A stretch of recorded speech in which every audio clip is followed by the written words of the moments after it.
Até hoje, quando passo perto de cerca velha de arame farpado, meu corpo inteiro arrepia.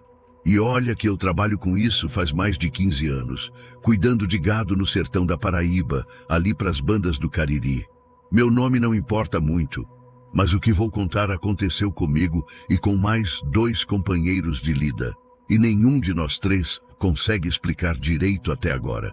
Eu era responsável por uma propriedade grande, dessas antigas de família, com umas 200 cabeças de gado espalhadas por vários pastos.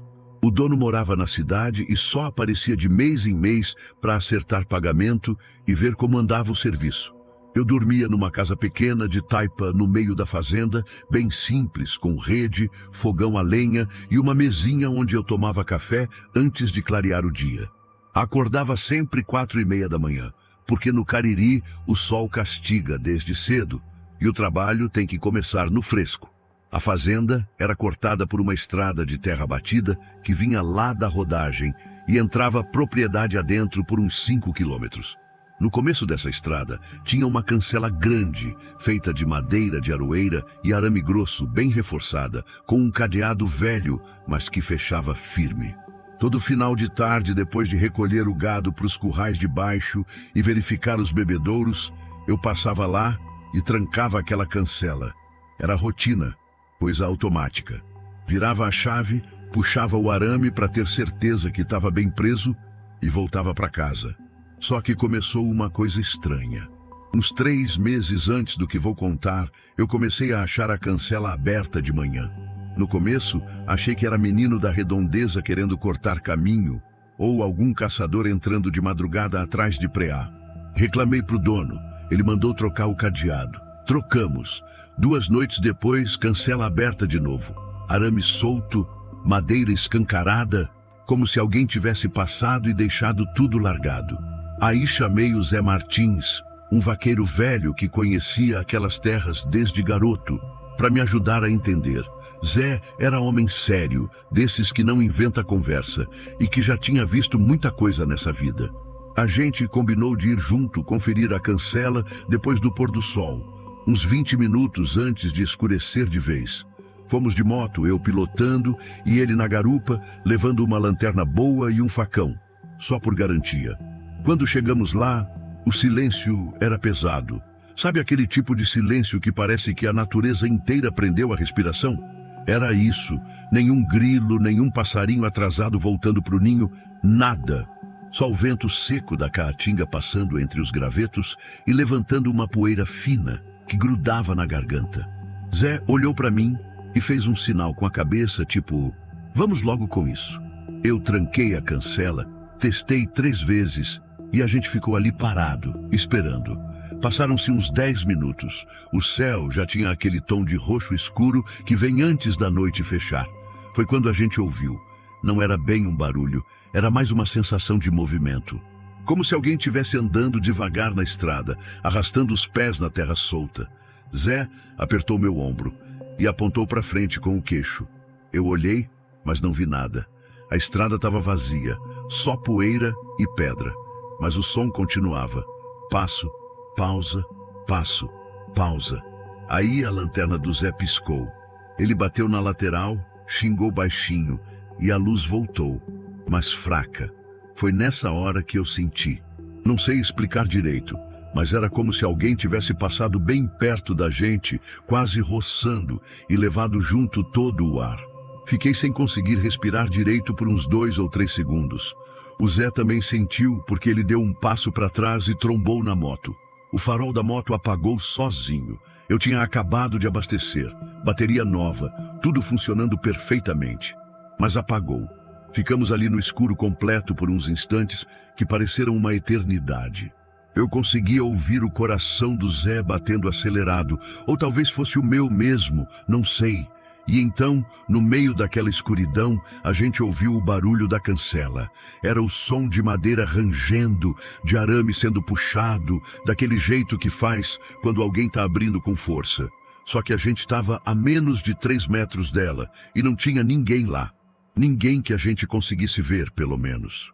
Zé Martins acendeu um isqueiro que tinha no bolso, e naquela luzinha fraca a gente viu, a cancela estava escancarada. O cadeado continuava fechado, mas o arame de cima tinha sido solto dos moirões, como se alguém tivesse erguido a estrutura inteira e empurrado para dentro. Só que para fazer isso precisava de força, de tempo, de barulho. E a gente estava ali o tempo todo. Eu nem lembro direito como foi que a gente saiu dali. Sei que consegui dar a partida na moto depois de 3 tentativas. O farol acendeu num jato forte e a gente saiu em disparada. Não falamos nada no caminho de volta, só aquele vento batendo na cara e o motor roncando alto. Quando chegamos na minha casa, Zé desceu da moto, cuspiu no chão e disse só uma coisa: "Não volta lá sozinho, meu filho. O que quer que seja não quer companhia." Dormi mal aquela noite. Fiquei imaginando coisa, criando explicação na cabeça, tentando me convencer que era vento, que era a madeira velha cedendo, que era qualquer coisa menos o que eu sentia no fundo que era. Quando amanheceu, tomei um café ralo e fui até lá conferir. A cancela continuava aberta, balançando de leve com a brisa da manhã. Mas o que me fez travar foi o chão. Tinha marcas na terra. Não era pegada de bicho, nem de bota, nem de chinelo. Era tipo um arrasto, como se alguém tivesse puxado algo pesado pelo chão, saindo da cancela e seguindo uns 20 metros estrada adentro antes de sumir no mato. E tinha outro detalhe que não fazia sentido nenhum: o cheiro. Cheiro forte de terra molhada, daquela terra preta que fica depois de chuva grossa. Só que não chovia ali fazia mais de 4 meses. O chão estava rachado de tão seco, mas aquele cheiro estava ali, grudado no ar, como se tivesse chovido a noite inteira só naquele pedaço. Chamei outro vaqueiro, o Manoel, e a gente foi seguindo o arrasto. Ele sumia e reaparecia, sempre na mesma direção, até chegar num pé de juazeiro velho que ficava encostado numa cerca de pedra. Ali, o rastro parava. E aos pés do juazeiro, formando tipo um círculo irregular, tinha umas 10 cabeças de gado paradas, todas olhando para o tronco da árvore. Não estavam comendo, não estavam ruminando, só olhando, fixo. Quando a gente chegou perto, elas nem se mexeram. Manoel bateu palma, gritou nada. Só quando ele pegou uma pedra e jogou longe, é que elas despertaram e saíram andando devagar, como se estivessem acordando de um sono pesado. Contei tudo para o dono da fazenda. Ele ouviu calado, coçou a barba e disse que ia mandar benzer a propriedade. Veio uma rezadeira de um povoado vizinho, Dona Severina, uma senhora pequenininha, mas de olhar firme. Ela andou pela fazenda inteira, parou na cancela, ficou ali uns minutos em silêncio e depois falou comigo em particular. Disse que tinha coisa ali sim, mas que não era coisa que vinha para fazer mal direto. Era mais como um aviso, uma presença que estava presa entre partir e ficar, e que aquela cancela era tipo uma porta que ela não conseguia atravessar. Dona Severina rezou, acendeu vela, botou sal grosso nos cantos e pediu para eu respeitar o lugar.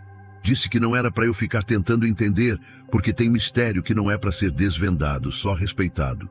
Depois disso, a cancela continuou abrindo de vez em quando. Mas eu parei de tentar vigiar. Aprendi a só fechar, fazer uma reza rápida que minha avó me ensinou quando eu era menino e seguir meu caminho. Teve noite que eu ouvi de longe o barulho da madeira rangendo, mas fingia que não ouvia. Teve manhã que encontrei o gado em círculo de novo, mas eu só tangia eles para outro pasto e deixava quieto. O que eu aprendi naquele tempo, e que levo até hoje, é que o sertão guarda segredo. E tem lugar que não quer ser vigiado. Tem cancela que não quer ser trancada. E tem presença que só quer passagem. A gente que vive dessas terras precisa saber a hora de insistir e a hora de recuar. Desde aquele dia, eu nunca mais voltei sozinho para conferir cancela depois que o sol se põe. E se algum dos vaqueiros novos reclama que achou aberta, eu só digo, deixa assim. Amanhã a gente fecha de novo. E sempre fecho de dia, com o sol bem alto, depois de olhar bem ao redor e sentir se o lugar está em paz. Se alguém aí já passou por algo parecido, de coisa que teima em voltar para o lugar, de cancela que não fica fechada ou porteira que range sozinha, deixa nos comentários. Às vezes, a gente descobre que não está sozinho nessas experiências, e isso já alivia um tanto o peso de carregar essas histórias. Só não esqueçam, no sertão tem regra que não está escrita, mas que todo mundo que vive aqui sabe de cor. E uma delas é essa: não vigie sozinho o que não quer ser visto. Relato 2. Nunca mais eu dirigi naquela estrada. E olha que eu sou representante comercial, inteiro, vendendo material de construção para a lojinha do interior. Passo por cada buraco, cada lombada, cada trecho esquecido por Deus. Mas aquela estrada vicinal que corta o sertão central, saindo de Quixadá em direção a uns povoados pequenos perto de Quixeramobim, eu não passo mais, nem que me paguem dobrado. O que aconteceu comigo ali foi do tipo de coisa que muda a gente por dentro, sabe? Que tira um pedaço da coragem que a gente achava que tinha sobrando. Isso foi há uns 2 anos, mais ou menos, no começo de abril, quando o sol ainda castiga, mas o vento da tarde já vem com um frescor diferente. Eu estava voltando de uma entrega que tinha feito num sítio afastado, daqueles que você só chega se conhecer bem o caminho, porque GPS não pega e placa de rua não existe. Tinha fechado uma venda boa, estava satisfeito, pensando já no fim de semana que vinha, quando meu filho ia fazer aniversário. Era umas 5 e pouco da tarde, aquela hora que o povo daqui chama de Hora da Ave Maria, quando o céu começa a amarelar e as sombras ficam compridas. Meu carro era um Fiat Strada velho, ano 2008, mas que eu mantinha direitinho. Motor bom, pneu novo, bateria trocada fazia 3 meses. E o rádio funcionava perfeitamente. Eu sempre ouvia uma rádio de Fortaleza que pegava bem na região, tocava umas músicas sertanejas, lia recado de ouvinte, essas coisas. Naquele dia eu estava ouvindo normalmente, até que do nada começou um chiado forte. Mudei de estação e continuava. Tentei FM, AM, tudo chiado. Achei estranho, porque nunca tinha dado problema, mas pensei que fosse alguma interferência, torre caída, sei lá. Desliguei o rádio e fiquei no silêncio, só o barulho do motor e do vento entrando pela janela entreaberta.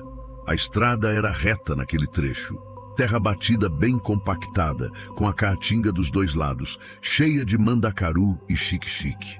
Não tinha casa, não tinha cerca, não tinha nada. Só aquela imensidão seca e o céu ficando alaranjado. Foi quando o rádio ligou sozinho. Eu juro que eu tinha desligado. Sei disso porque eu sempre girava o botão até ouvir o clique, mania antiga.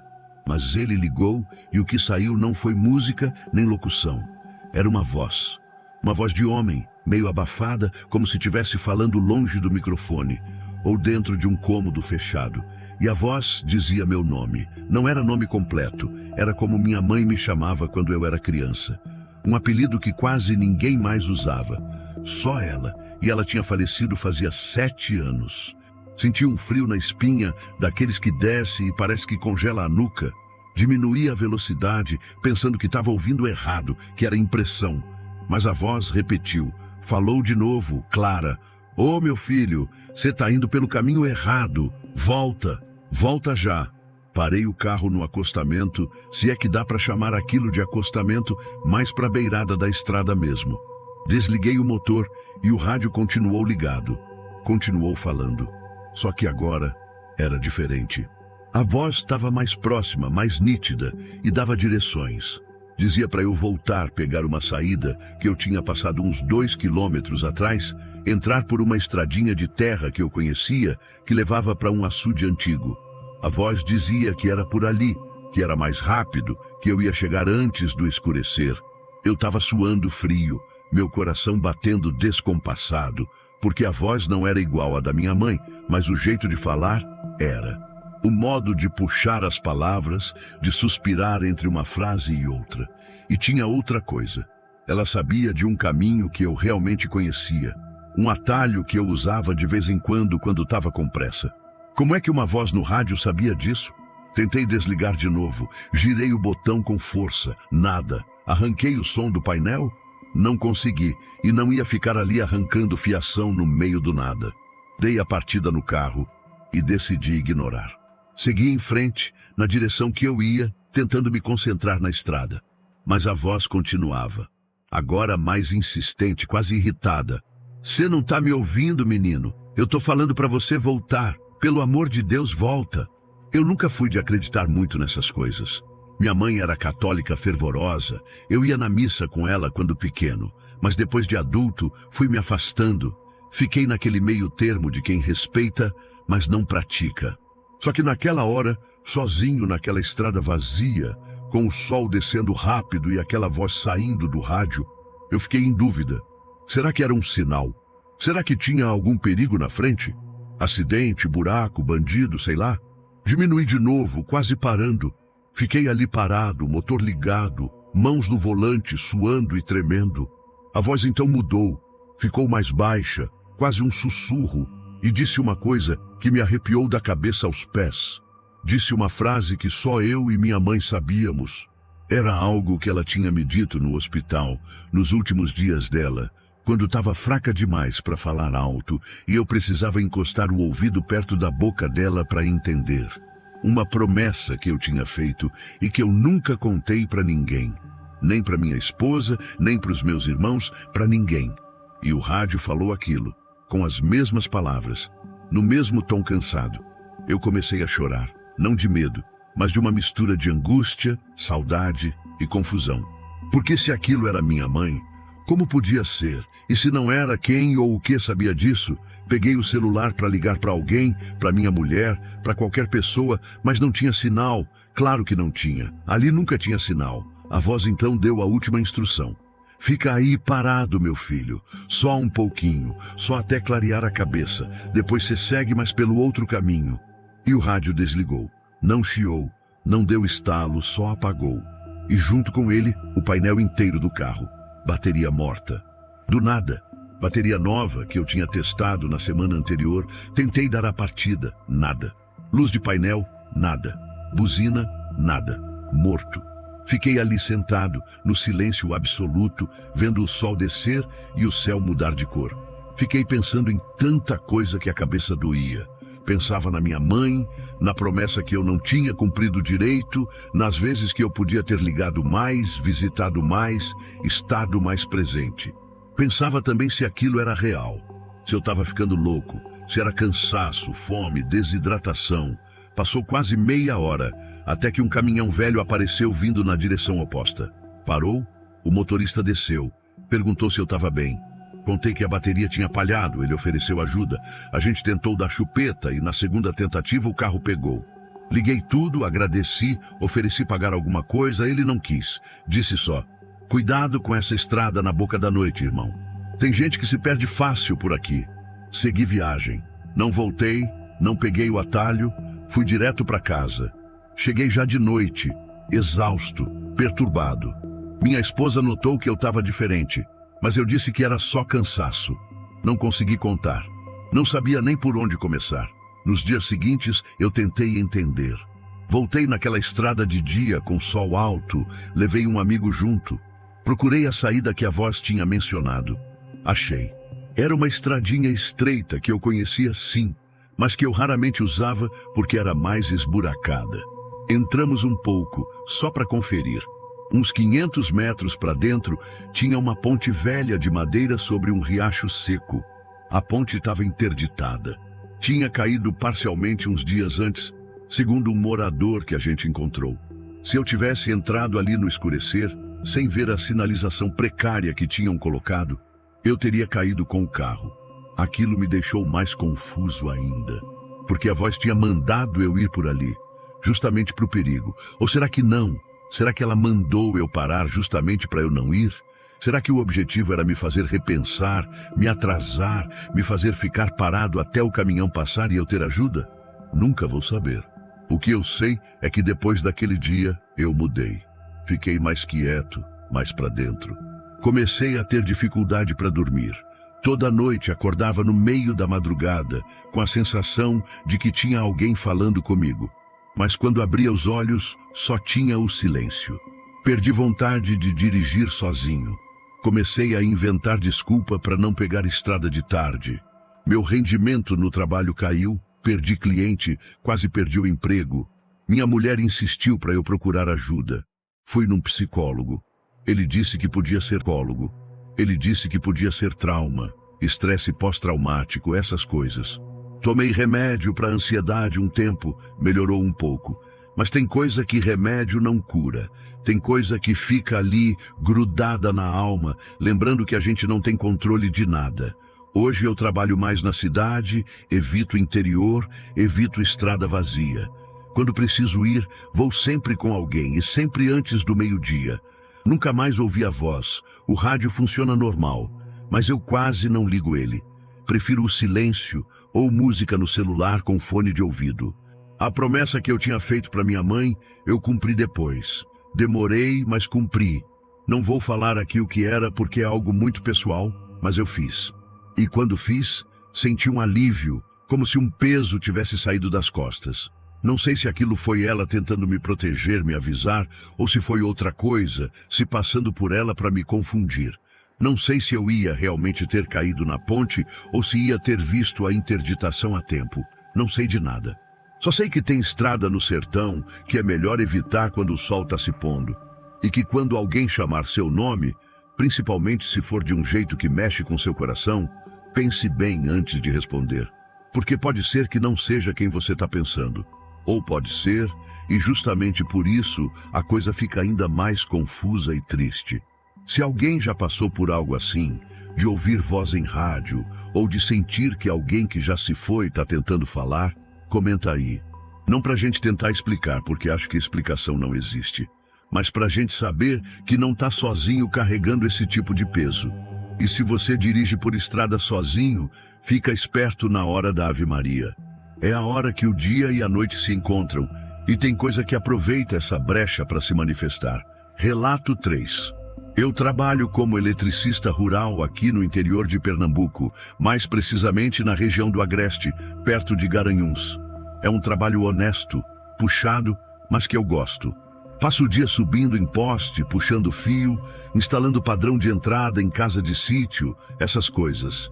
Tem dia que o sol derrete a gente, tem dia que a chuva fina molha e esfria até os ossos, mas é assim mesmo, faz parte. O que eu não estava esperando, há uns 8 meses atrás, era encontrar uma casa que simplesmente não queria que eu ficasse lá dentro. O chamado veio de manhã cedo. Um senhor idoso, seu Damião, tinha me procurado porque a casa velha da família dele, que ficava num sítio afastado, estava precisando de uma revisão elétrica completa. A fiação era antiga, daquelas de fio encapado com pano, que dava choque só de encostar na parede úmida. Ele queria modernizar, botar disjuntor, tomada padrão, essas coisas, porque a filha dele ia se mudar para lá com os netos. Combinamos o preço e eu fui no dia seguinte bem cedo, levando minha caixa de ferramenta, escada, material básico. O sítio ficava a uns 12 quilômetros da cidade, por uma estrada de barro que no tempo das águas vira lamaçal. Era uma propriedade bonita, com muito verde, pé de manga, cajueiro, um açude pequeno lá no fundo. E no meio de tudo, a casa. Era uma casa antiga, de taipa e telha colonial, com um alpendre largo na frente e janelas de madeira pintadas de azul desbotado. Devia ter uns 80, 90 anos, daquelas construções sólidas que os antigos faziam para durar. Mas dava para ver que estava abandonada fazia tempo. Mato crescendo nas frestas, madeira empenada, porta rangendo no vento. Seu Damião não entrou comigo. Disse que ia ficar do lado de fora, cuidando de umas coisas no terreno e que eu podia trabalhar à vontade, que a chave estava na porta. Entrei e logo de cara senti o cheiro. Aquele cheiro de casa fechada, de mofo misturado com madeira velha e poeira acumulada. Mas tinha algo mais, um cheiro levemente adocicado, como de flor murcha, que eu não conseguia identificar. A casa tinha 3 quartos pequenos, uma sala com janela para o alpendre, cozinha de fogão a lenha e um banheirinho externo que nem funcionava mais. Comecei pela sala, abrindo a caixa de luz para ver o estado da fiação. Tava tudo muito velho mesmo, precisava trocar tudo. Botei minha escada, subi e comecei a trabalhar. Foi aí que eu notei a primeira coisa estranha. Eu tinha deixado minha chave de fenda em cima de um banquinho velho que tinha na sala, junto com mais 2 ferramentas. Quando desci da escada para pegar outra peça na caixa, a chave não estava lá. Procurei no chão achando que tinha caído. Nada. Revirei a caixa. Nada. Fiquei irritado, porque era uma chave boa que eu tinha comprado fazia pouco tempo. Voltei para o carro, peguei outra do kit reserva e continuei. Uns 20 minutos depois, quando fui mudar para outro cômodo, passei pela sala de novo e a chave estava lá, em cima do banquinho, no mesmo lugar. Achei esquisito, mas pensei que talvez eu não tivesse procurado direito, que estava com a cabeça em outro lugar. Segui trabalhando. Fui para o primeiro quarto, que era bem pequeno, só cabia uma cama de solteiro e um guarda-roupa velho. A janela estava emperrada. Tentei abrir para ventilar, mas não consegui. Deixei assim mesmo e comecei a retirar a fiação antiga. Foi quando ouvi a porta da sala bater, forte, como se alguém tivesse dado um empurrão. Larguei tudo e fui ver. A porta estava fechada, mas eu tinha deixado ela aberta, escorada com uma pedra. A pedra estava no lugar, mas a porta tinha fechado mesmo assim. Abri de novo, botei a pedra com mais firmeza e voltei para o quarto. Não tinha passado 5 minutos e a porta bateu de novo, mais forte ainda. Fui até lá meio nervoso já. Abri a porta e falei em voz alta, meio sem jeito. Olha, eu tô aqui só para trabalhar, tá? Não quero atrapalhar ninguém, vou terminar logo e ir embora. Me senti idiota falando sozinho. Mas fazer o quê, né? Às vezes, a gente faz essas coisas sem pensar. Deixei a porta fechada mesmo e voltei para o serviço. O dia estava quente, eu estava suando e o silêncio dentro daquela casa era perturbador. Não tinha barulho de passarinho, de vento, de nada. Só o som das minhas ferramentas e da minha respiração. Quando fui para o segundo quarto, que era um pouco maior, a coisa ficou mais intensa. Eu estava agachado, mexendo numa caixa de luz que ficava perto do chão, quando senti algo cair nas minhas costas. Levantei num susto, achando que era aranha, escorpião, sei lá, mas não tinha nada. Olhei para o teto, procurando buraco, telha quebrada, nada. Mas eu tinha sentido, clara e nitidamente, algo cair nas minhas costas e escorregar pela camisa. Saí do quarto, fui até o alpendre respirar um pouco de ar fresco. Seu Damião estava longe, lá perto do açude. Pensei em chamá-lo, contar o que estava acontecendo, mas desisti. Ia parecer que eu estava inventando desculpa para não trabalhar, ou que eu era medroso. Bebi água, acendi um cigarro, eu fumava naquela época, e voltei para dentro. Decidi terminar logo aquele quarto e deixar o terceiro para depois, se desse tempo. Trabalhei mais rápido, menos cuidadoso, só querendo acabar. E foi nesse apuro que eu quase pisei errado. Eu estava andando de costas, puxando um fio, quando ouvi um estalo seco, como de madeira quebrando. Parei na hora. Olhei para o chão e vi que tinha uma tábua solta bem onde eu ia pisar. Mas não era só solta, estava podre, quase esfarelando. Se eu pisasse com meu peso todo, ia ceder e meu pé ia atravessar, podia torcer o tornozelo ou coisa pior, dependendo do que tivesse embaixo.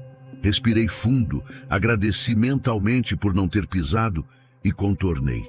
Foi quando eu vi, no parapeito da janela, que eu tinha certeza que estava vazio quando entrei, tinha um objeto. Era um terço velho, daqueles de contas de madeira escura com um crucifixo simples. Estava enrolado, como se alguém tivesse colocado ali com cuidado. Gelei, porque não tinha ninguém na casa além de mim, e aquilo não estava ali antes. Tenho certeza absoluta. Olhei ao redor, procurando explicação. Podia ter caído de algum prego na parede? Improvável. Podia ter estado escondido atrás de algo e eu não vi? Talvez, mas improvável também. Peguei o terço com cuidado, senti o peso, as contas gastas. Era antigo, bem cuidado, e estava posicionado exatamente perto de onde eu ia pisar na tábua podre. Como se alguém tivesse colocado ali para me alertar, para me fazer notar o perigo. Saí de novo para o alpendre. Dessa vez chamei seu Damião. Ele veio e eu mostrei o terço. Ele arregalou os olhos, pegou da minha mão e ficou uns segundos em silêncio. Depois disse: "Esse era da minha mãe. Ela morreu faz 15 anos. Foi enterrada com ele." Eu não sabia o que dizer. Ele também não. A gente ficou ali parado, ele segurando o terço, eu tentando processar. Seu Damião então entrou na casa pela primeira vez no dia. Andou devagar pelos cômodos, tocando nas paredes, olhando as janelas. Parou no quarto onde eu ia pisar na tábua, olhou para o chão, para o parapeito e suspirou fundo. Minha mãe criou a gente aqui, ele disse. Ela era uma mulher muito zelosa, cuidava de tudo com carinho. Quando adoecia alguém, ela rezava. Quando tinha briga, ela apaziguava. Ela sempre dizia que a casa tinha espírito, que precisava respeitar, conversar, pedir licença. Depois que ela morreu, ninguém quis mais morar aqui. Ficou vazio. E acho que ela ficou cuidando ainda. Ele falou isso com os olhos marejados. E eu senti um aperto no peito. Porque de repente tudo fez sentido. As portas batendo não eram para me assustar. Eram para me fazer parar, prestar atenção. A ferramenta sumindo e aparecendo era para me deixar mais atento. E o terço no parapeito era um aviso direto, um cuidado, uma proteção. Eu não sou muito de religião, mas ali, naquele momento, eu senti algo que não tem como explicar direito. Não era medo, era respeito, era gratidão. Era uma sensação de que tinha sido cuidado por alguém que eu não conhecia, mas que tinha bondade ainda. Terminei o serviço naquele dia, mas diferente. Trabalhei com calma, com atenção, pedindo licença em voz baixa cada vez que entrava num cômodo novo. Não tive mais nenhum problema. Nenhuma ferramenta sumiu, nenhuma porta bateu.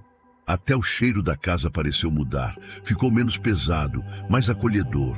Quando acabei, já era final de tarde. Seu Damião me pagou, agradeceu e pediu para eu deixar o terço numa prateleira da cozinha, onde tinha uma imagem de Nossa Senhora.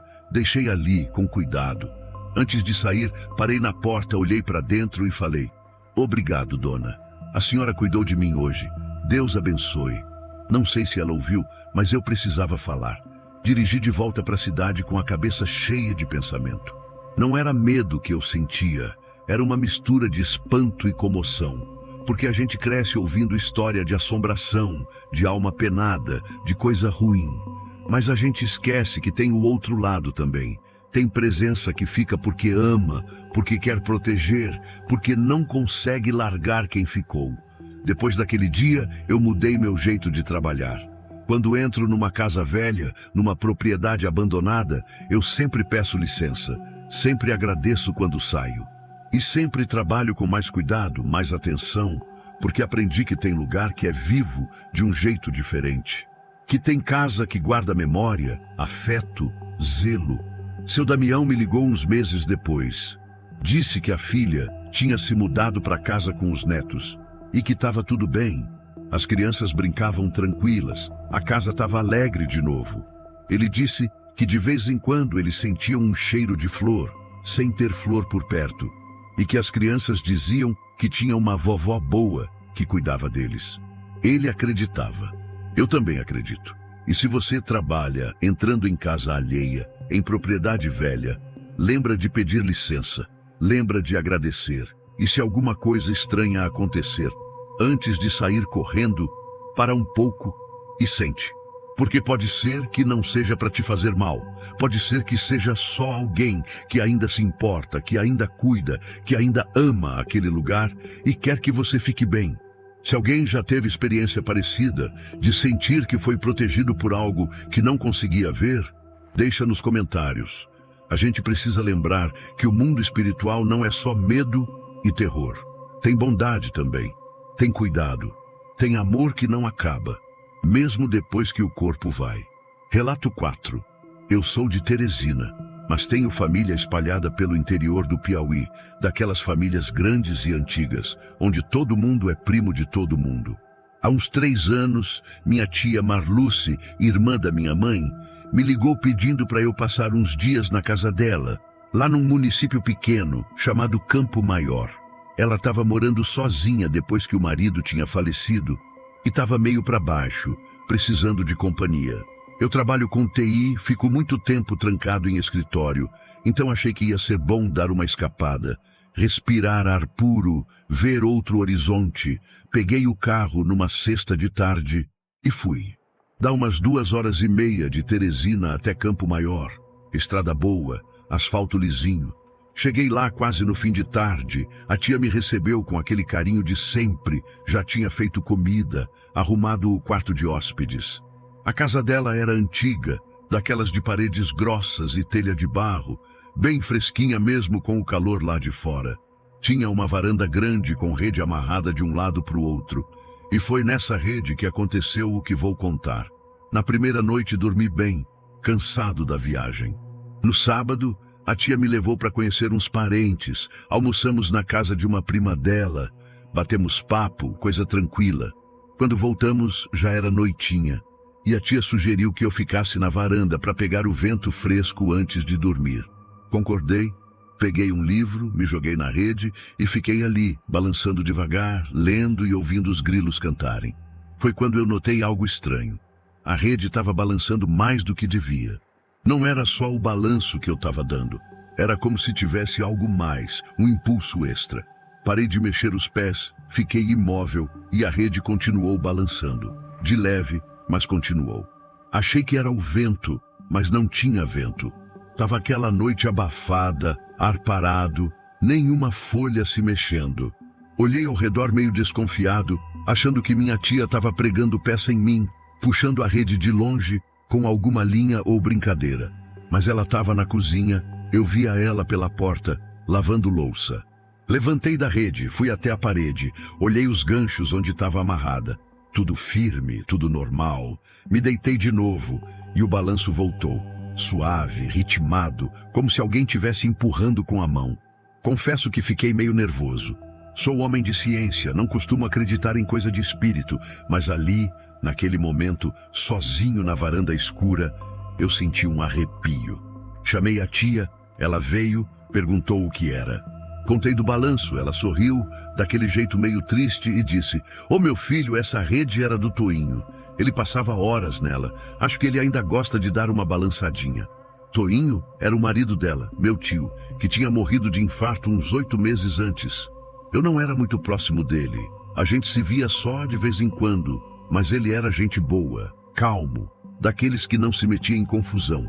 A tia falou aquilo com naturalidade, como se fosse a coisa mais comum do mundo, e voltou para a cozinha. Fiquei ali na rede, meio sem saber o que fazer. Levantei, fui para dentro, liguei a TV, tentei distrair a cabeça, mas não conseguia parar de pensar. Será que era isso mesmo? Será que meu tio estava ali, de alguma forma? Ou era só sugestão, minha cabeça criando coisa? No domingo de manhã, depois do café, a tia me pediu para ajudar a arrumar um armário velho que ficava num quartinho nos fundos da casa. Ela queria jogar fora umas coisas, separar outras para doar. Fomos juntos, abrimos o armário e começamos a retirar caixas, roupas velhas, papéis. No fundo do armário, empurrado contra a parede, tinha uma mala antiga de couro, meio empoeirada. A tia olhou para a mala com surpresa. Disse que não sabia que aquilo estava ali, que devia ser coisa do falecido, porque ela não reconhecia. Abrimos a mala e dentro tinha uma porção de documentos, cartas, fotos antigas. E tinha uma coisa específica que deixou minha tia de olhos arregalados. Era uma escritura de um pequeno pedaço de terra, em nome do Toinho e de um irmão dele, o Chico, que morava em São Paulo e que tinha brigado feio com o Toinho uns 20 anos atrás por causa justamente dessa terra. A briga tinha sido tão feia que os dois pararam de se falar. Chico sumiu, foi embora para o sul, nunca mais deu notícia. E a terra ficou lá, abandonada, sem ninguém cuidar, porque os dois não se entendiam e nenhum queria ceder. Minha tia sempre sofreu com isso, porque ela gostava do cunhado. Achava que era bobagem de homem teimoso, mas nunca conseguiu fazer as pazes entre eles. E ali, naquela mala esquecida, estava a escritura. E junto com a escritura, uma carta manuscrita do Toinho, sem data, que dizia assim: "Chico, eu sei que fui orgulhoso demais. Sei que você também foi. Mas a terra é nossa, dos dois, e eu quero que você saiba que eu te perdoei. Espero que você também me perdoe. Um dia a gente se encontra e a gente acerta isso." Minha tia começou a chorar. Chorar mesmo, soluçando, segurando a carta com as 2 mãos. Ela disse que nunca tinha visto aquela carta, que o Toinho devia ter escrito, mas nunca teve coragem de enviar, ou nunca achou o endereço do Chico para mandar. e que agora, com ele morto, aquele perdão ia ficar para sempre engavetado. Eu segurei a mão dela e disse: tia, a gente pode achar o Chico. Hoje em dia, com internet e redes sociais, não é tão difícil. Vamos tentar. Ela concordou, esperançosa. Passamos o resto do domingo procurando. Eu fucei no Facebook, no Instagram, perguntei para outros parentes. No final da tarde, consegui o contato de um sobrinho do Chico que morava em Campinas. Mandei mensagem explicando quem eu era, o que eu estava procurando.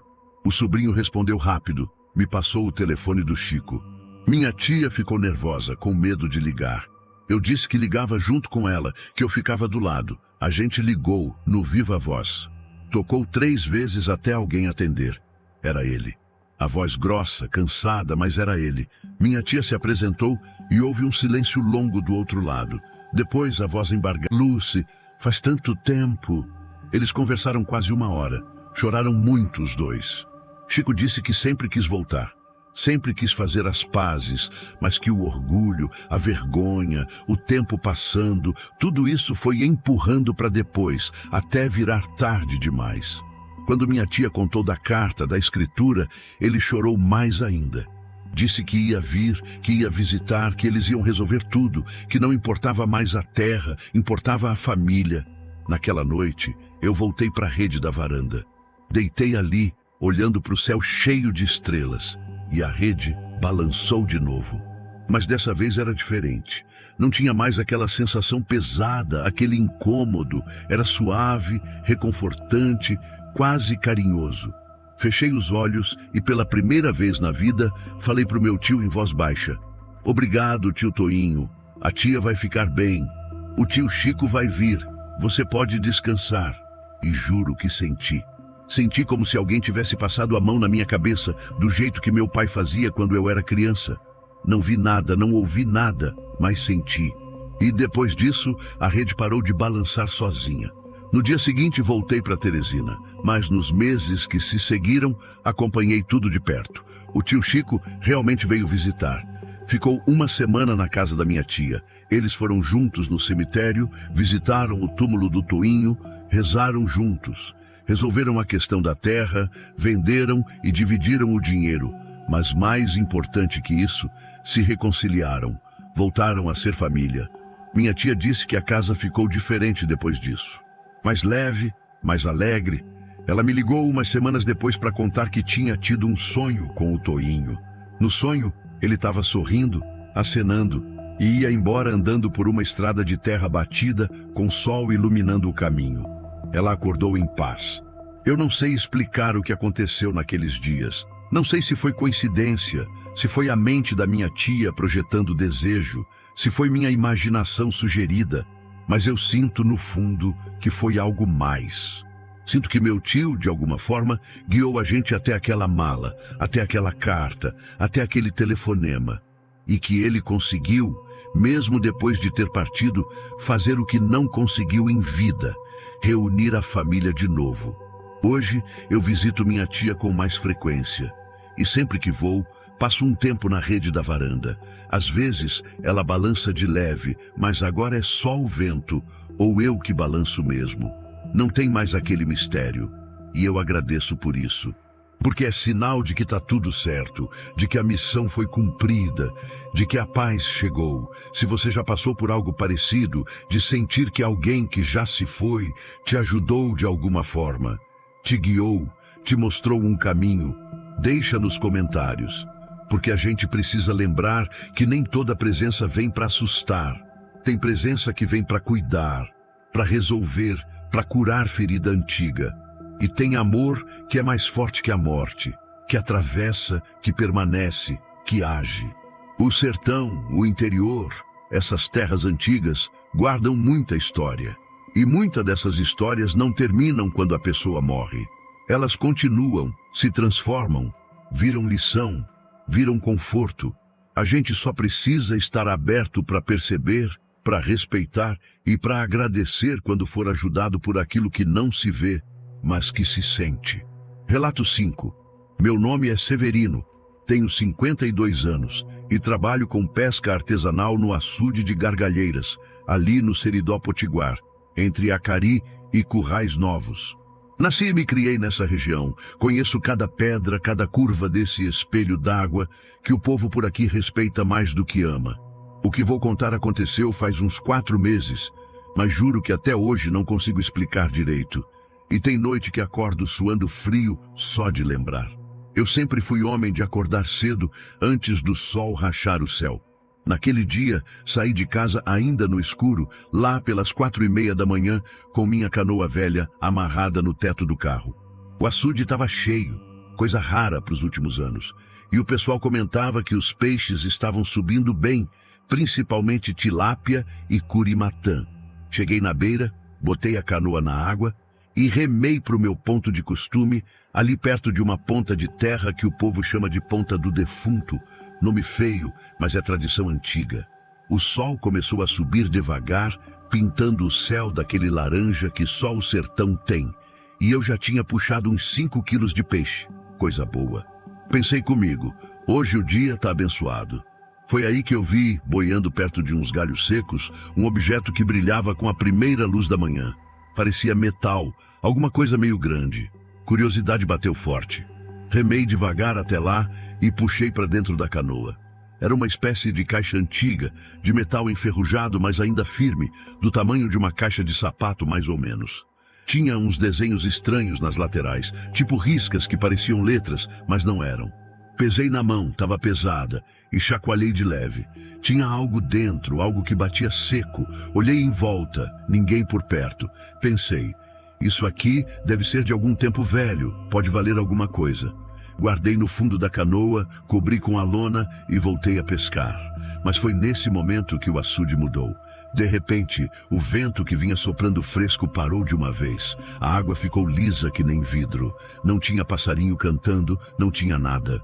Um silêncio pesado, daqueles que a gente sente no peito, e veio um cheiro no ar, um cheiro meio metálico, tipo quando a chuva vai cair, mas misturado com terra molhada, e outra coisa que eu não sei explicar, um cheiro velho. Fiquei com a mão na rede, parado, sentindo aquele negócio estranho. A água em volta da canoa estava parada demais, nem uma ondinha. Foi então que senti o primeiro empurrão. A canoa se mexeu para frente, sozinha, sem eu remar, sem vento. Pensei que fosse correnteza, mas ali não tem correnteza forte. E mesmo assim, a direção estava errada. A canoa começou a deslizar devagar, mas firme, como se alguém tivesse puxando por baixo. Meu coração disparou. Tentei remar para trás, mas era como se a água não obedecesse o remo. A canoa seguiu, me levando para uma parte do açude que eu raramente vou, mais profundo, onde tem uns paredões de pedra na margem e a água fica escura mesmo de dia. O silêncio continuava e aquele cheiro metálico ficou mais forte. Eu comecei a suar frio. Olhei para a caixa que tinha pegado, coberta pela lona, e uma coisa dentro de mim gritou. Foi por causa disso. A canoa parou sozinha. Simplesmente parou, bem no meio daquele trecho fundo, longe de qualquer margem. Olhei em volta, tentando entender. Foi quando percebi, na beira esquerda, perto dos paredões, uma marca na lama seca que aparecia com a baixa da água. Era como se alguém tivesse riscado a terra com força, fazendo um desenho grande, circular, com riscos saindo do centro. Parecia proposital, parecia antigo. E no meio daquele desenho, enfiado na lama, tinha um pedaço de madeira trabalhada, escura, fincada como uma cruz, mas não era cruz, era outra forma. Fiquei olhando aquilo e a sensação era de que eu não deveria estar ali. A água em volta começou a fazer um barulho baixinho, como um sussurro, como se tivesse gente conversando longe, mas eu não entendia as palavras. O empurrão veio de novo, mas dessa vez para trás, me levando de volta para o centro do açude. Rápido, mais rápido do que eu remaria. Quando cheguei perto do meu ponto de pesca, a canoa parou de novo e tudo voltou ao normal de uma hora para outra. O vento voltou, os passarinhos voltaram, a água voltou a ter movimento. Peguei a caixa, olhei para ela e uma voz dentro de mim disse claro, devolve. Não pensei 2 vezes. Joguei aquela caixa de volta na água, longe, e ela afundou rápido, sem nem boiar direito.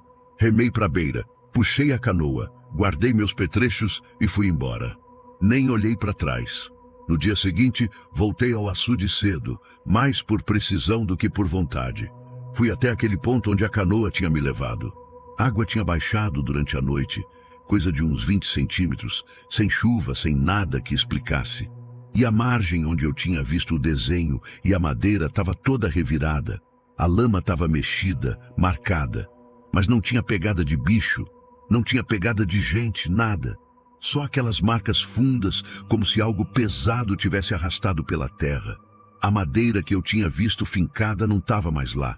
Conversei com seu Antônio, pescador mais velho que eu, que pesca ali faz 40 anos. Contei a história. Ele ficou sério, balançou a cabeça devagar e disse: Severino, o açude tem dono. Não é dono que a gente vê, mas tem. Quem tira o que não é seu, quem leva o que não foi dado, o açude cobra. Não cobra com morte, não, mas cobra com sinal. E você viu o sinal. Fez certo. Perguntei o que era aquilo, aquele desenho, aquela madeira. Ele desviou o olhar para o horizonte e respondeu: Tem coisa aqui, diante da barragem, diante do açude. Dizem que quando alagaram essa terra, teve gente que enterrou proteção, fez marcação, e tem coisa que a água guardou, que não quer que seja mexida. Você foi avisado. Agradeça por isso. Desde esse dia, eu pesco só no meu canto de costume. Não me aventuro mais. Quando vejo algo boiando que não devia estar ali, eu deixo. E toda vez que passo perto daquela ponta do defunto, a água fica estranha por uns segundos, fica quieta demais, e vem aquele cheiro metálico de leve, só para lembrar. Tem noite que acordo pensando: o que é que mora ali embaixo?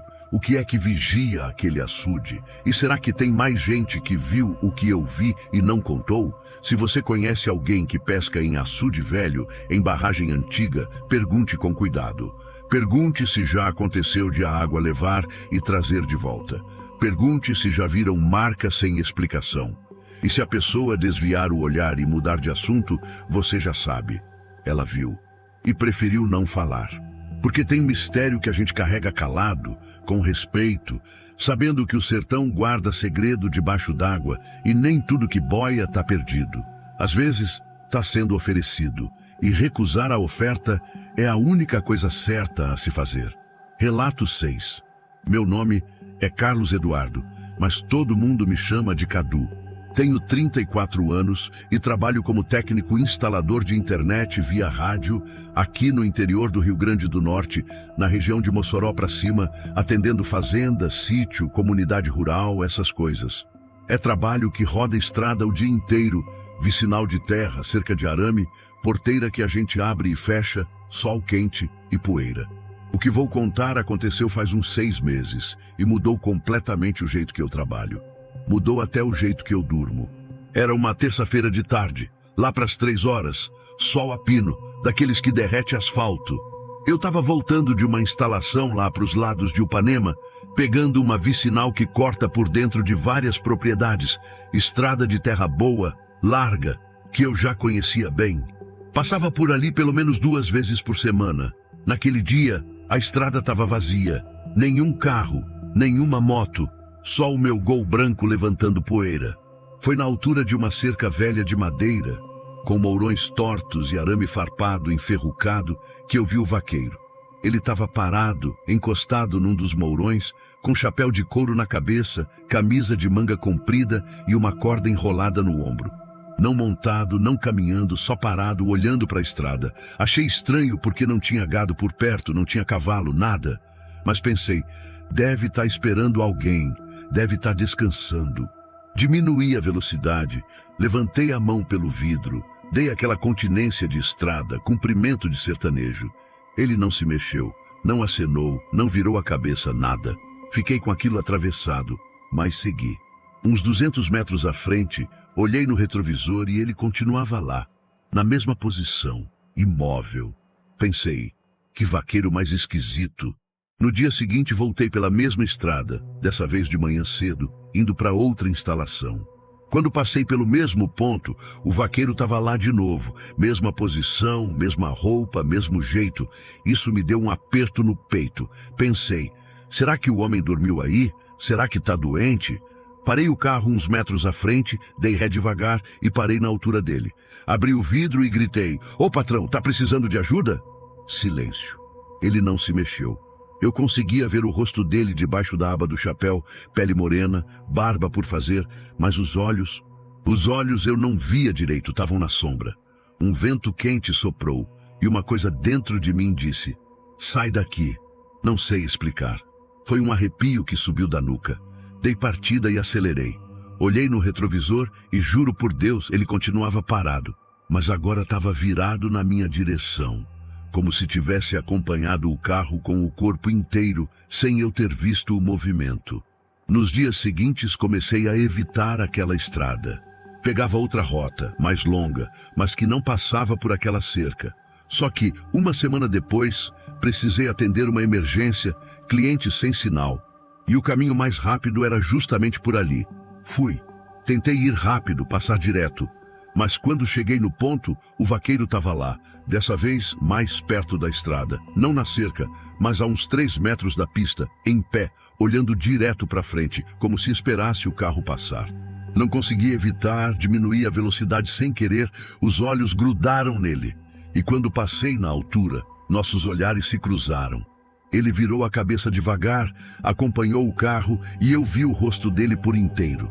Não era um rosto feio, não era monstruoso, mas tinha algo errado. Era como se a pele fosse velha demais para a idade do corpo, como se não combinasse, e os olhos eram fundos, muito fundos, sem brilho. Um frio tomou conta do carro inteiro. O ar-condicionado estava ligado, mas aquilo era outro tipo de frio. Frio que dói nos ossos. Acelerei, coração disparado, e foi aí que o Gol começou a dar problema. O painel piscou, o rádio chiou alto, a direção ficou pesada por uns segundos e o carro quase morreu. Consegui manter na estrada, mas levei um susto danado. Parei uns 500 metros à frente, respirando fundo, mãos tremendo. Olhei no retrovisor. A estrada estava vazia. O vaqueiro não estava mais lá. Quando cheguei na casa do cliente, ainda tremendo, ele percebeu que eu estava abalado. Ofereceu café, água, contei a história, meio sem jeito, esperando que ele risse. Mas ele não riu. Ficou sério, balançou a cabeça e disse: "Você cumprimentou ele, né?" Confirmei. Ele suspirou fundo e completou: "Tem gente que diz que é alma de vaqueiro que morreu ali, faz muitos anos num acidente feio. Outros dizem que é outra coisa, coisa antiga. Mas a regra é clara. Quem cumprimenta perde o rumo." Perguntei o que ele queria dizer com isso. Ele explicou que todo mundo que parava, que cumprimentava, que dava atenção àquele vaqueiro começava a ter problema. Não era morte, não era doença, mas era como se a vida virasse do avesso devagar. Trabalho que não dava certo, cliente que cancelava, acidente besta na estrada, briga em casa, ansiedade que não passava. Nada grave de uma vez, mas tudo junto, aos poucos, ia acabando com a pessoa. "É como se ele puxasse a sorte para ele", o homem disse. "E você fica sem rumo, sem norte, perde o caminho da vida." Não quis acreditar de primeira, mas as coisas começaram a acontecer. Na semana seguinte, 3 clientes cancelaram o serviço dizendo que iam mudar de provedor. Depois, o carro começou a dar problema elétrico só naquela estrada, nunca em outro lugar. Bateria nova, alternador revisado, nada resolvia. E eu comecei a dormir mal, com pesadelo, acordando no meio da noite com a sensação de que alguém estava me observando. Um mês depois do primeiro encontro, eu não aguentei mais. Voltei naquele ponto, de dia, sozinho, com uma garrafa de cachaça e um maço de fumo, como um senhor de idade me ensinou. Parei longe da cerca, não olhei direto para o lugar. Deixei as oferendas na beira da estrada, pedi desculpa em voz alta, pedi licença, pedi paz. Fui embora sem olhar para trás. No dia seguinte, passei por lá de novo, já esperando ver o vaqueiro. Mas ele não estava. A cerca estava vazia. As oferendas tinham sumido.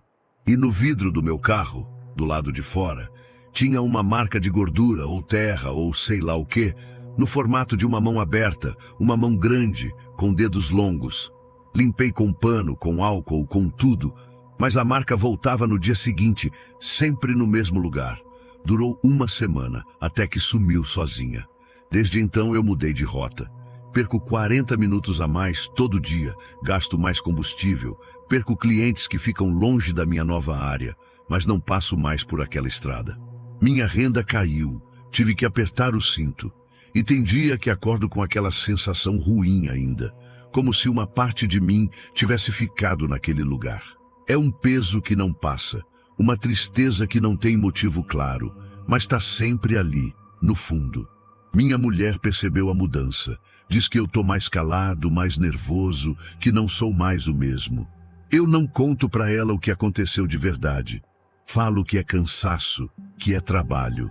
Mas no fundo, eu sei. Eu cumprimento quem não devia. Dei atenção a quem estava pedindo silêncio. E agora carrego isso. Se você anda por estrada de interior, se trabalha em vicinal, se cruza esses caminhos esquecidos, onde o povo antigo viveu e morreu, preste atenção. Se ver alguém parado sem motivo, no meio do nada, sem sombra compatível com o sol, sem movimento que faça sentido, não pare. Não cumprimente. Não dê atenção. Baixe os olhos, siga em frente e reze a que quer companhia. E quando você oferece, ela aceita. E aí, meu amigo, você perde o rumo. Não perde a vida, mas perde o caminho.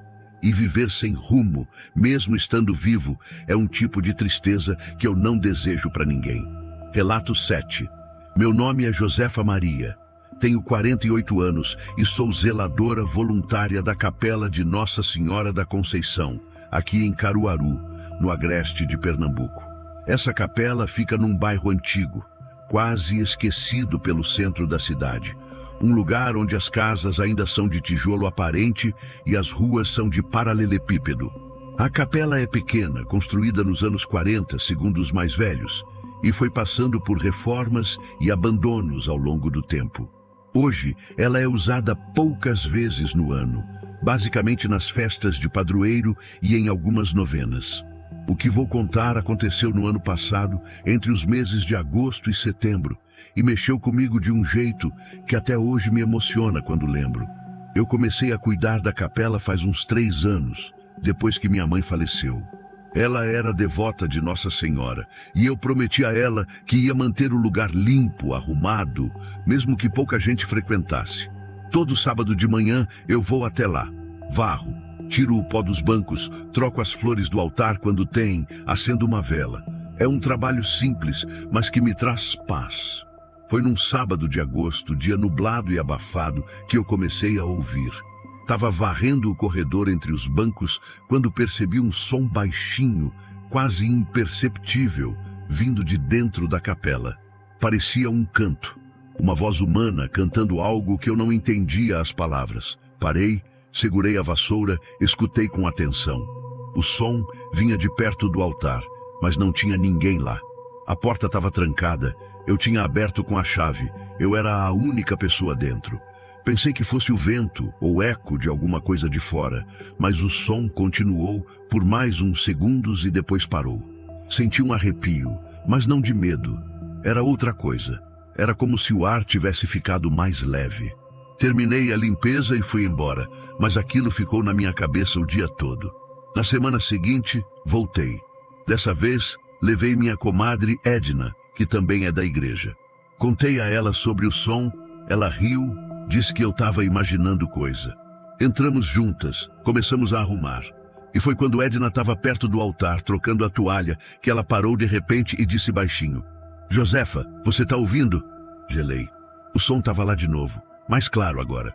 Era um canto de mulher, uma melodia triste e bonita ao mesmo tempo, tipo ladainha antiga, dessas que as senhoras cantavam em latim nas procissões. Mas não tinha ninguém. Olhamos para todos os lados, abrimos a porta da sacristia, subimos até o pequeno coro no fundo. Nada. O som parou assim que a gente começou a procurar. Edna ficou branca, fez o sinal da cruz e disse: "Isso aqui não é coisa ruim não, mas é coisa que a gente não entende." Saímos dali rápido, mas eu voltei sozinha no dia seguinte, movida por uma coisa difícil de explicar. Não era medo. Era curiosidade misturada com respeito, como se aquela capela tivesse me chamado para algo. Comecei a reparar em detalhes. Toda vez que eu chegava, as velas do altar estavam arrumadas de um jeito diferente do que eu tinha deixado. Não acesas, mas reorganizadas, como se alguém tivesse alinhado elas com cuidado. E as flores, mesmo quando eu levava flores murchas para trocar, apareciam arrumadas no vaso de um jeito delicado, as hastes bem posicionadas, coisa que eu não tinha feito. Comecei a anotar. Levava 3 velas, colocava da esquerda para a direita. Quando voltava, estavam da direita para a esquerda, ou em círculo, ou em linha reta perfeita. Conversei com o padre Almir, o pároco da matriz que cuida da capela também. Contei tudo, esperando que ele dissesse que era imaginação, ou rato, ou pombo. Mas ele ficou pensativo, coçou a barba grisalha e disse: Josefa, essa capela tem história. Já ouvi relato de outras pessoas anos atrás. Nunca foi nada ruim. Pelo contrário, dizem que tem uma presença ali que cuida do lugar. Pode ser uma alma que ainda tem apego, ou pode ser coisa do próprio mistério da fé. Enquanto não houver mal, não se preocupe, só respeite. E foi isso que eu fiz. Passei a falar baixinho quando entrava, como se conversasse com alguém. Dizia bom dia, pedia licença, agradecia pela companhia. E o canto continuou, não toda semana, mas de vez em quando. Sempre baixinho, sempre aquela melodia triste e bonita. Uma vez levei minha neta de 12 anos comigo. Ela ouviu também. Ficou encantada, disse que era a coisa mais bonita que já tinha escutado e perguntou se era um anjo. Não soube responder. O momento que mais me marcou aconteceu numa sexta-feira à tarde, véspera da festa de Nossa Senhora. Eu estava preparando o altar, colocando flores novas, toalhas limpas, quando senti aquele cheiro de vela apagada, sabe? Aquele cheiro de cera queimada. Mas não tinha vela acesa. E o canto começou de novo, dessa vez mais alto, mais claro. Sentei num dos bancos, fechei os olhos e deixei aquilo me envolver. Chorei. Chorei sem saber bem porquê. Chorei pela minha mãe, pelas coisas que eu tinha guardado, pelas mágoas antigas.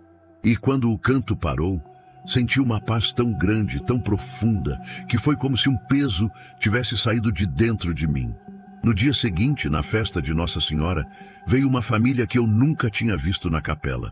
Depois da missa, a mulher se aproximou de mim, de olhos vermelhos, e disse: "A senhora cuida daqui, né? Eu tinha brigado com minha irmã faz 15 anos. Ontem de noite, sonhei com essa capela, com uma voz cantando, e acordei com vontade de pedir perdão. Liguei para ela de madrugada. A gente conversou, chorou, e hoje viemos juntas agradecer. Não sei explicar, mas essa capela me trouxe de volta a minha irmã. Fiquei sem palavras. Abracei a mulher, chorei junto com ela.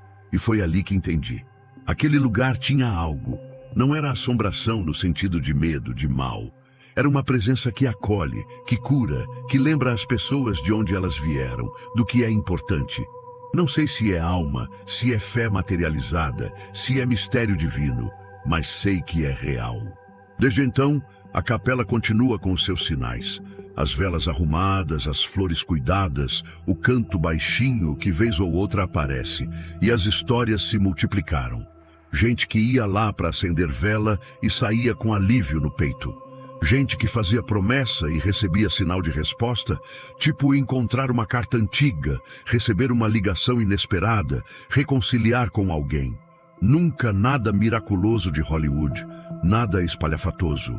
Mas coisas reais, coisas que mexem com o coração e que fazem a vida valer mais a pena. Eu continuo cuidando da capela, agora com mais devoção ainda. E toda vez que entro, sinto aquela presença amorosa, aquele cuidado invisível. Às vezes chego e vejo uma vela nova acesa, sem eu ter acendido, sem mais ninguém ter entrado. Às vezes o banco que eu tinha deixado torto está arrumado. Às vezes, só às vezes, quando o silêncio é completo e meu coração está aberto, eu ouço de novo aquele canto baixinho, aquela melodia que parece vir de outro tempo, de outro lugar, mas que chega aqui para consolar, para lembrar que não estamos sozinhos. Se você passar por Caruaru, se vier para o Agreste, procure a Capela de Nossa Senhora da Conceição no bairro de São Francisco. Entre com respeito, entre com fé, entre com o coração aberto.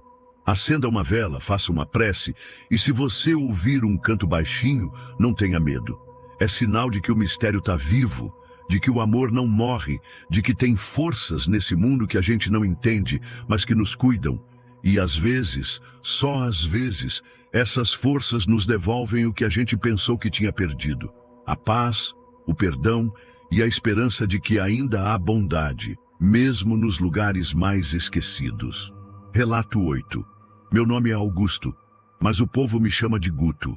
Tenho 36 anos e trabalho como motorista de ônibus intermunicipal aqui na Bahia. Faço a linha entre Feira de Santana e povoados menores da região, tipo Ipirá, Pé de Serra, essas comunidades do interior. É trabalho de madrugada e noite, estrada escura, passageiro cansado, rádio baixo e muita atenção na pista. O que vou contar aconteceu faz uns 3 meses e, acredite, mudou não só o meu jeito de trabalhar, mas a minha vida inteira. A última linha da noite sai de feira às 11h30, chega no último ponto lá pela 1h30 da manhã, depende do trânsito e das paradas. É linha pouco cheia, geralmente leva uns 10, 15 passageiros no máximo, gente que trabalha em turno tarde, pessoal de hospital, segurança, essas coisas. A estrada é boa, asfaltada, mas tem trechos escuros, sem poste, onde só o farol do ônibus ilumina. Tinha um ponto específico na altura do quilômetro 38, perto de uma entrada velha de fazenda abandonada, onde sempre alguém dava sinal. Não todo dia, mas umas 3 vezes por semana. Eu parava, abria a porta e não tinha ninguém. No começo, achei que era criança fazendo graça, escondendo na moita. Depois pensei que fosse reflexo do farol em alguma placa. Mas o negócio continuou. Toda vez que passava por ali, lá pelas 00h e pouco, eu via uma sombra na beira da estrada, levantando o braço pedindo parada. Diminuía a velocidade, acendia a luz interna para mostrar que estava parando, e quando parava, abria a porta. Nada. Só o vento entrando, um cheiro esquisito, tipo terra molhada misturada com fumaça, e um frio que não era normal para o clima daqui. Os passageiros que estavam no ônibus começaram a reparar. Uma vez, uma senhora lá do fundo gritou: "Ô motorista, por que o senhor parou aí? Não tinha ninguém." Respondi que tinha visto alguém pedindo carona. Ela balançou a cabeça e murmurou baixinho, fazendo o sinal da cruz. Outro dia, um rapaz que trabalhava de segurança desceu no ponto seguinte e disse: "Cara, para de abrir a porta aí, ninguém entra, mas alguma coisa sai." Eu sinto. Não entendi o que ele quis dizer, mas aquilo ficou martelando na minha cabeça. Comecei a reparar que toda vez que eu parava naquele ponto, o ônibus ficava mais pesado depois. Não fisicamente, mas a direção ficava estranha. O motor roncava diferente por uns quilômetros e eu me sentia cansado, com dor de cabeça sem motivo. E o frio dentro do ônibus aumentava, mesmo com as janelas fechadas. Passageiros reclamavam. Uma moça nova, estudante, disse uma vez: "Nossa, que friagem! Parece que tem ar-condicionado ligado, mas nem tem nesse ônibus." Conversei com outros motoristas da empresa. Uns riram, disseram que eu estava maluco, outros ficaram sérios. Um deles, seu Genival, motorista veterano aposentado agora, me chamou de canto e disse baixinho: "Guto, você está parando no ponto da última carona, né?" Confirmei. Ele continuou: "Isso aí é velho. Dizem que morreu um casal naquele trecho. Faz muitos anos, atropelado por caminhão. Desde então tem gente que vê vulto pedindo carona de noite. Quem para pegar não pega ninguém, mas leva azar pro resto da viagem. Já vi motorista ter pane, acidente, briga com passageiro, tudo depois de parar ali. A regra é: vê o vulto, não para. Segue direto, reza uma Ave Maria e não olha pro retrovisor." Fiquei com aquilo na cabeça, mas pensei: como vou não parar? Se for uma pessoa de verdade precisando de ajuda e eu passar direto, vou carregar isso na consciência. Então continuei parando toda vez que via o sinal, até aquela noite. Era uma quinta-feira, chovendo fino, estrada molhada, uns 8 passageiros no ônibus. Quando cheguei perto do quilômetro 38, lá estava o vulto de novo, braço levantado, pedindo parada. Dessa vez, algo dentro de mim gritou: "Não para." Não sei de onde veio, mas foi forte, claro, tipo uma ordem. Diminuí a velocidade por instinto, mas em vez de parar, acelerei de novo e passei direto. Olhei pelo retrovisor lateral e vi o vulto parado na beira da estrada, só que agora dava para ver o formato. Era uma pessoa, ou parecia ser, mas estava torta demais, com o braço levantado num ângulo que não é natural, e a cabeça virada para o ônibus de um jeito que dava para sentir o olhar, mesmo de longe, mesmo sem ver rosto. Um frio subiu pela minha espinha. Apertei o volante, rezei baixinho e segui. Uns 2 quilômetros à frente, a estrada estava interditada. Tinha acontecido um acidente feio, caminhão tombado atravessado na pista, ambulância, polícia, trânsito parado. Se eu tivesse parado naquele ponto, teria chegado uns 3 minutos depois, bem na hora que o caminhão tombou. Bem na hora. Provavelmente teria me envolvido no acidente ou, no mínimo, causado um engavetamento. Fiquei parado ali, tremendo, enquanto os policiais desviavam o trânsito por uma estrada alternativa. Uma passageira, senhora de idade, veio até a frente e disse baixinho: "Motorista, o senhor fez certo. Eu vi o que o senhor viu. E eu vi quando o senhor não parou. Foi proteção. Agradeça." No dia seguinte, procurei seu Genival de novo. Contei tudo. Ele sorriu, tipo sorriso triste, e disse: "Guto, você foi avisado. Aquilo ali não era para pegar, era para desviar. Às vezes, o mistério protege. Não é sempre mal, não é sempre para assustar. Às vezes, é para guiar, para desviar do perigo. Você entendeu o sinal. Desde aquela noite, nunca mais parei no quilômetro 38 quando vejo o vulto. Passo direto, faço o sinal da cruz, agradeço baixinho e sigo. E acredite ou não, nunca mais tive problema na estrada. Nenhum acidente, nenhuma pane, nenhum susto. É como se, ao respeitar o sinal, eu tivesse recebido uma espécie de proteção. Os outros motoristas da linha começaram a fazer o mesmo. Passaram a palavra. Se ver vulto no quilômetro 38, não para. Virou regra não escrita. Código de estrada. E teve mais. Um velho morador da região, que pegava meu ônibus toda semana, me contou a história completa. Disse que, há muitos anos, um casal jovem esperava carona naquele ponto de madrugada, depois de uma festa. Um caminhoneiro bêbado não viu e atropelou os dois. Morreram na hora. Desde então, dizem que a alma deles ainda tenta pegar carona, mas não para fazer mal, para avisar, para desviar quem está vindo. Eles viraram proteção. O velho disse: "Quem para, atrasa. Quem segue, passa na hora certa. É sinal para não diminuir, para seguir em frente. É proteção disfarçada de assombração." Hoje eu vejo as coisas de outro jeito. Tem mistério que não é para ter medo. Tem sinal que não é para parar, é para seguir. Tem proteção que vem de jeito estranho, de jeito que a gente não entende de primeira, mas que faz sentido depois. Aquela estrada me ensinou que nem tudo que assusta é ruim, e nem tudo que parece perigoso quer fazer mal. Às vezes, o perigo é justamente parar. O seguro é seguir. Se você anda de estrada de noite, se trabalha em transporte, se cruza essas BRs e vicinais do Nordeste, preste atenção nos sinais. Tem sinal para parar, tem sinal para seguir, e tem sinal que parece um, mas é o outro. Respeite. Reze, agradeça. E se você ver alguém pedindo carona num lugar onde não devia ter ninguém, numa hora que não faz sentido, num lugar que te dá arrepio só de passar, siga em frente. Não é desrespeito, é obediência, é respeito ao mistério. É aceitar que tem força boa cuidando da gente, mesmo quando a gente não entende como. E desde aquela noite, toda vez que passo pelo quilômetro 38 e vejo o vulto na beira da estrada, eu agradeço baixinho, faço o sinal da cruz e sigo. Sigo em paz, sigo protegido. E sigo feliz de saber que no meio da escuridão tem luz guardando a estrada. Tem proteção. E tem esperança de que mesmo depois da morte, o amor ainda cuida de quem está vivo.